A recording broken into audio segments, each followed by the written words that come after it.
ఈ రోజు మనం చికెన్ ఫ్రైడ్ పీస్ బిర్యానీ చేసుకుందాం. ఫస్ట్ అయితే చికెన్ నీట్ గా వాష్ చేసుకోవాలి. పసుపు, ఉప్పు, కారం, అల్లం వెల్లిగడ్డ పేస్ట్, ధనియా పౌడర్, జీరా పౌడర్, చికెన్ మసాలా, గరం మసాలా, కరివేపాకు, కొత్తిమీర అన్ని మిక్స్ చేసుకొని నైట్ అంతా డీప్ ఫ్రిడ్జ్ లో పెట్టాలి. చలో ఇక రెసిపీ అయితే స్టార్ట్ చేసేద్దాం. మన ఇంట్లో చికెన్ ఫ్రైడ్ పీస్ బిర్యానీ అవుతుంటే పక్కింట్లో కన్ను మొత్తం మన మీదనే ఉంటది.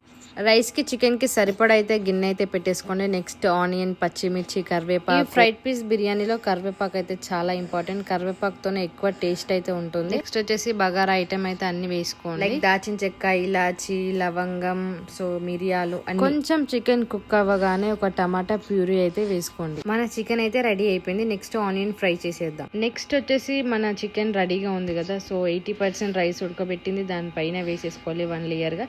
అండ్ ఫ్రై చేసుకున్న ఆనియన్, ఆల్సో కరివేపాకు, కొత్తిమీర దాని మీద వేసేసుకోండి. సో ఒక 5 minutes దమ్కి అయితే పెట్టేసేయండి.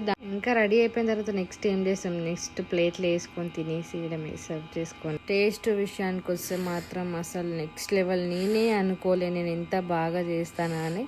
సో నాకైతే ఫుల్ నచ్చేసింది. మాటలో చెప్పలేము, మీకు చూపించలేము, కాబట్టి మీరే ఒకరోజు రెసిపీ ట్రై చేసి చూడండి.